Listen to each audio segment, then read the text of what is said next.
Radar Paulista apresenta Momento O Inédito Viável, com Emerson W. Dias, o provocador filosófico.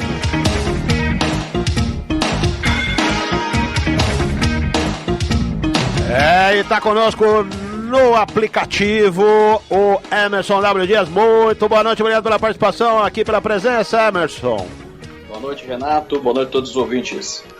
Bom, e o César também já tá mandando um abraço aqui pra você, manda um abraço pro grande Emerson W. Dias, esse sabe muito, é minha fonte de conhecimento e saber, juntamente com Mário Sérgio Cortella e Leandro Carnal. Pô, você tá fraco não mesmo, hein, meu? Tô em boa companhia, hein? Olha, Emerson W. Dias, mas eu compactuo aqui também, eu compartilho do que disse aqui o César Carlos. Você, bacana. Mário Sérgio Cortella e Leandro Carnal. Acho que são os três feras hoje no Brasil. Ô louco.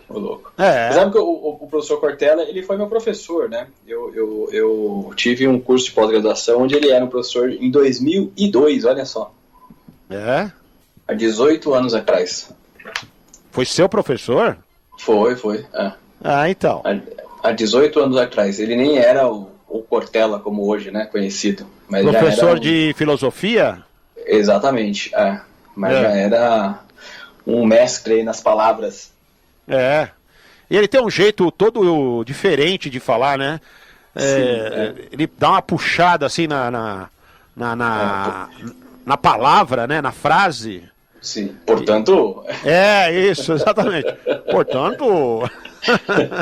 E digo de novo, repito, portanto... Bem característica, é isso aí.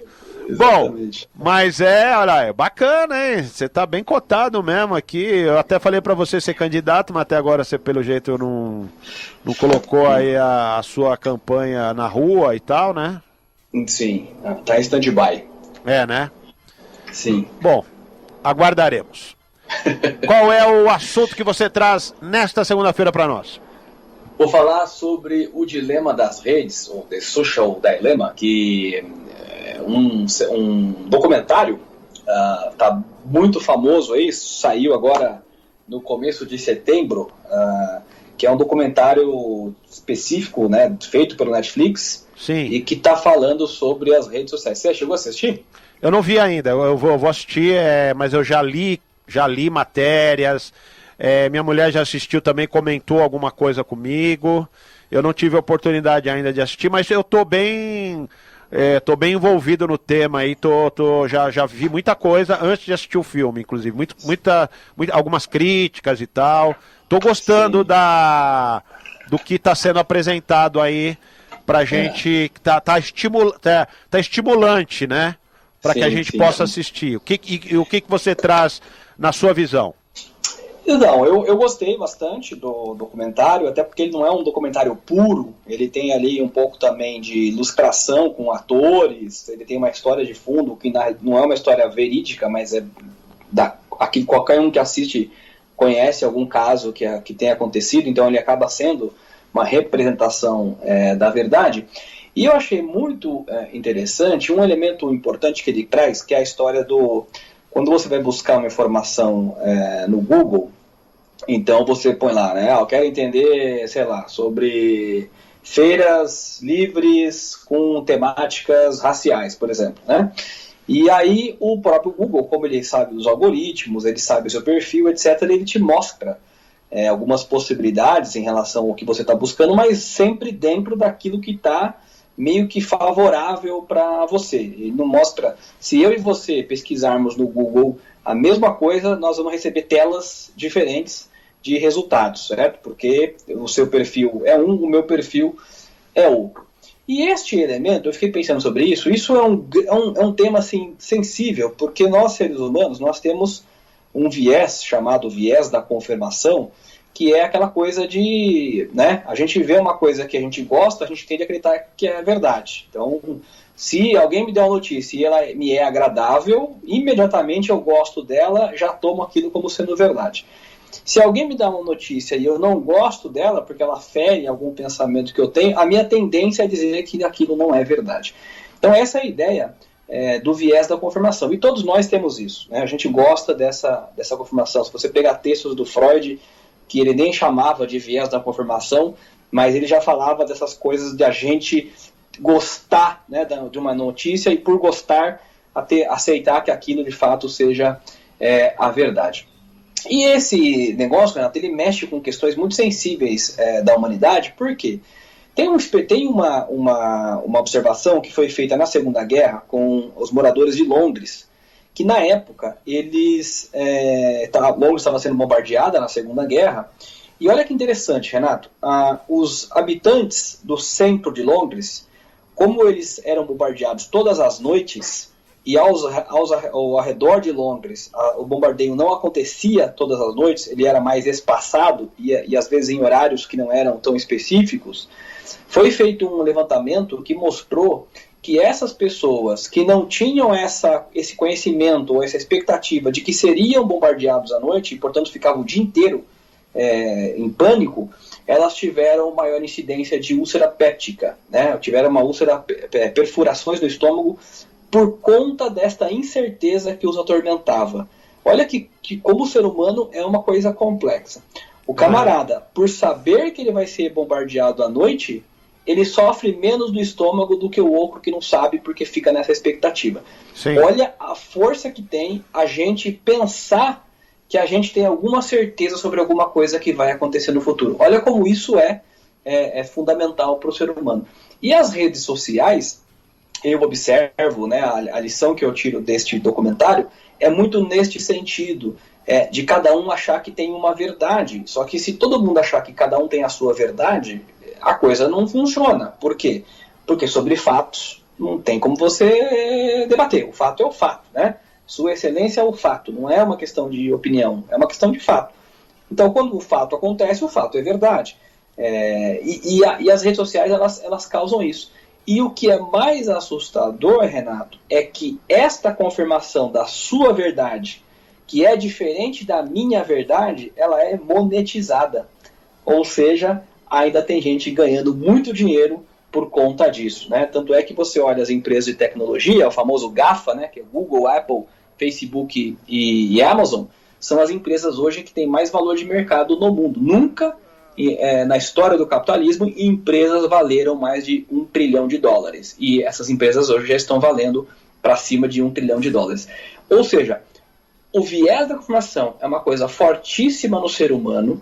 Nós precisamos disso de alguma forma. As redes sociais causam isso, apesar de confirmações inverídicas, e ainda tem gente ganhando dinheiro com isso. E, portanto, isso está trazendo um problema na sociedade, né? Terrível, e mostra, inclusive, no documentário, situações de colapso social, porque as pessoas compraram uma verdade que não era uma verdade, né? Uma mentira que se espalhou muito rapidamente. Aliás, tem um estudo do MIT já muito tempo atrás, eu até falei isso na rádio já uma vez, mostrando que as fake news elas correm mais rápidas do que as notícias verdadeiras.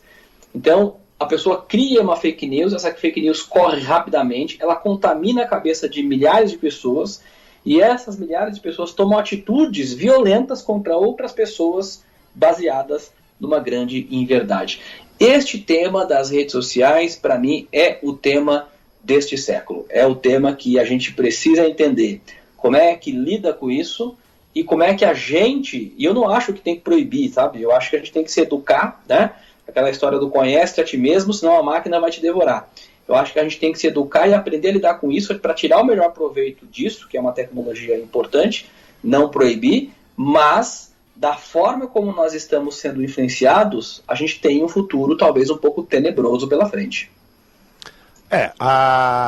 Agora, eu diria também o seguinte, Emerson, quando você, por exemplo, a gente coloca lá uma procura, como você disse, no Google, né, uma busca, e tem muita coisa ali que é verdadeira, talvez até a grande maioria seja verdadeira, né? Sim. A fake news, a questão que eu acho aí também é o seguinte, quando, como você disse, né, a minha busca vai ser uma, a sua vai ser outra, a do outro vai ser outra, que é o tal do viés da confirmação, como você também ressaltou aí. O que, na verdade, nós seres humanos temos que também começar a pensar é em multiplicar os nossos conhecimentos, os nossos saberes. Porque na medida em que eu vou buscar, por exemplo, né, se eu gosto do presidente da República atual e vou lá e só coloco coisa boa sobre ele, automaticamente, como os recursos tecnológicos entendem dessa maneira, a inteligência artificial trabalha dessa maneira, sempre que eu for buscar alguma coisa sobre o Bolsonaro, por exemplo, no meu computador, ele vai me trazer coisa positiva sobre o Bolsonaro. Não significa que seja coisa falsa. Significa simplesmente que ele está me dando apenas um lado da notícia e não, ou da informação, enfim, não precisa necessariamente ser uma notícia, né? Mas um lado da notícia, um lado de uma informação qualquer. Então, o que falta, mas você falou, né? Precisa também o ser humano repensar. Eu parto do seguinte princípio. O primeiro repensar aí seria o seguinte: ouvir o outro lado da moeda. Ouvir o outro lado das pessoas. Ouvir e respeitar a audição, respeitar o que o outro fala, né? Porque na medida que eu não respeito, na medida que eu tapo meus ouvidos, eu deixo também de progredir como ser humano, porque eu só consigo olhar para um lado. Exato. E uma outra coisa... Hã? Pode falar.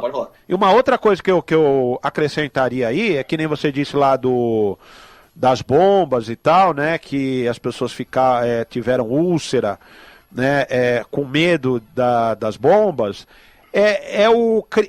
Uma outra coisa também que eu acrescentaria é o seguinte: o ser humano, ele precisa fazer e eu tenho percebido muito isso, vocês já devem ter percebido também, essa busca pelo autoconhecimento do ser humano hoje é muito maior do que já foi. Talvez, acho que a pandemia do coronavírus trouxe essa preocupação. Isso acontece muito também em período de guerra, de grandes catástrofes, de pandemias como essa que nós estamos vivendo. O ser humano se sente o quê? Acuado, medroso, e vai o quê? Buscar autoconhecimento, como se defender dessas catástrofes, né? Dessas tragédias.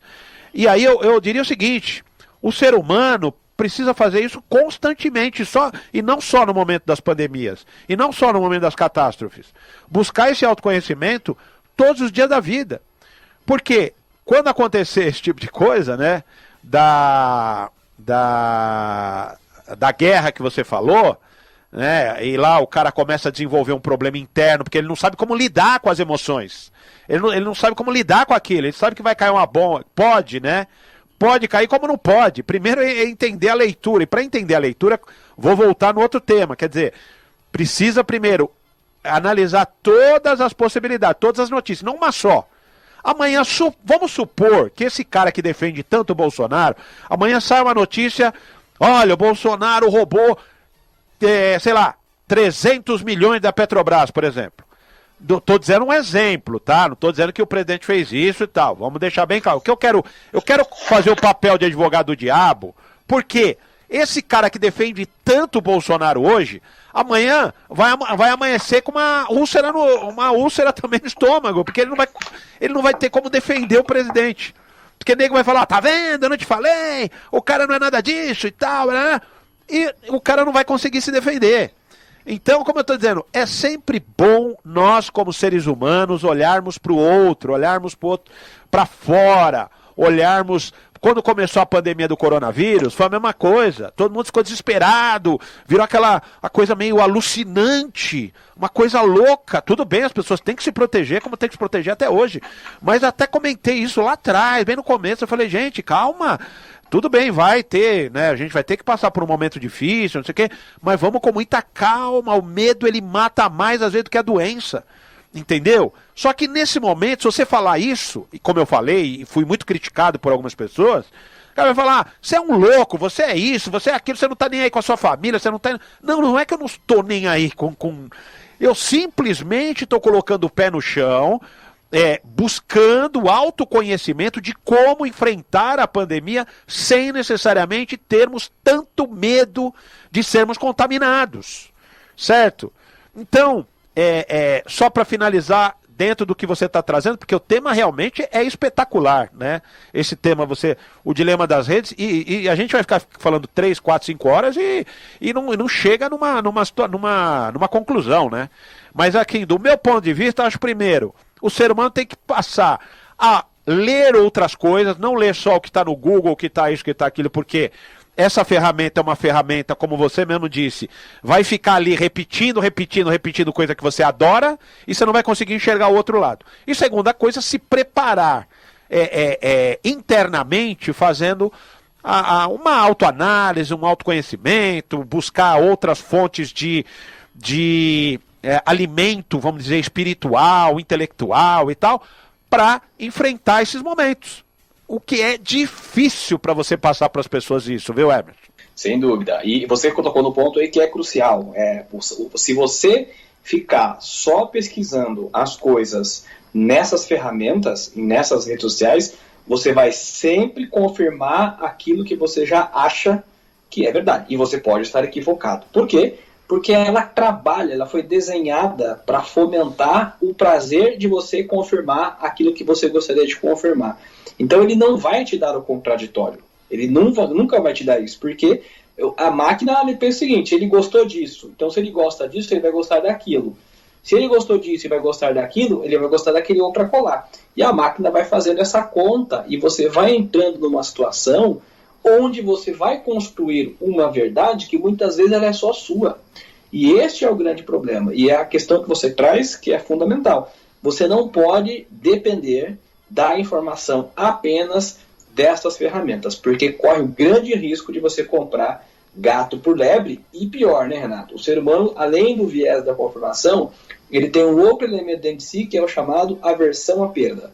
E perder dói para o ser humano, inclusive perder uma ideia. Porque ela demorou tanto tempo para ser construída. Exatamente. Que depois a pessoa não quer abrir mão daquilo. Porque não imagina. Pesquisei Exatamente. tanto, você pesquisou aonde? Você fez um loop e foi só confirmando aquilo que você já tinha recebido lá atrás como informação. Olha só, né, de fato, o dilema que nós estamos diante aí na humanidade. Eu só para complementar, para falar do outro lado, porque é sempre bom a gente falar, que eu falei do presidente, mas tem gente, por exemplo, que defende o Lula até hoje, dizendo que ele não devia ser preso, que ele não roubou nada, que ele não fez nada, que ele é um santo na terra. Então, é o outro lado também entendeu? Tudo a gente trazendo no aspecto dos dois lados, porque assim, o que vale para um vale para o outro. É esquerda, é direita, é centro, é tudo a mesma coisa. Entendeu? Sim. Só para complementar aqui, Emerson, o César está dizendo, né, que a verdade dói, a mentira mata e a dúvida tortura. E ele diz, há uma grande inversão de valores, tanto que hoje a Chapeuzinho Vermelho está preferindo ficar com o lobo mau. Não há mais finais onde eles viveram felizes para sempre, como era nos contos de fada, né? Claro, porque as coisas mudam e ainda bem que mudam, mas as pessoas às vezes precisam entender como elas mudam, né? Porque senão você vai sempre ficar acreditando no lobo mau. A Chapeuzinho também tinha lá o aspecto dela, né, o César? De ser a inocente do negócio. Pode ser que ela não seja tão inocente assim também, né? Então, vamos com muita calma nessa hora. Ô Emerson, e qual que é a frase do dia? A frase, Renato, até uma mensagem, acho que otimista, né, importante, porque eu acredito que a gente, né, à medida que a gente vai aumentando o conhecimento sobre as coisas, a gente também começa a pensar soluções para se resolver os problemas. Eu acho que a gente não pode também olhar o problema e achar que, né, o mundo vai acabar por conta do problema, apesar do tamanho dele ser enorme e de como ele está estruturado na sociedade hoje. Mas eu acredito sempre, né, que há uma possibilidade de solução, né? Como diria o Ariano Suassuna, né? Eu sou um otimista esperançoso, né? Então, mais um elemento muito importante é o seguinte, né? Porque tem muita gente, quer dizer, pouca gente, se você comparar com a quantidade de gente no mundo, tem pouca gente ganhando muito dinheiro da forma como essas redes estão estruturadas. E aí eu acho que é um ponto para se começar a pensar, né? É não dar tanto audiência para que isso não dê tanto dinheiro. E a frase é de um cara chamado Upton Sinclair, que ele falou o seguinte: é difícil fazer um homem entender algo quando o salário dele depende de não entendê-lo. Legal essa, hein? Repete para nós aí, por favor, Emerson, a frase. É difícil fazer um homem entender algo quando o salário dele depende de não entendê-lo. É muito bom. Muito bacana. Que é assim que a roda gira. Bom, Emerson, deixe seus contatos aqui para os nossos ouvintes e internautas do Momento Inédito Viável. O site é www.oineditoviável.com.br. Nas redes sociais é só procurar O Inédito Viável no Facebook, Instagram e no YouTube, o canal do Inédito Viável, onde você tem acesso a todo o conteúdo que a gente fala aqui às segundas-feiras do Radar Paulista. Tá certo, Emerson. Boa semana para você e até segunda com mais um Momento O Inédito Viável. Até lá, Renato.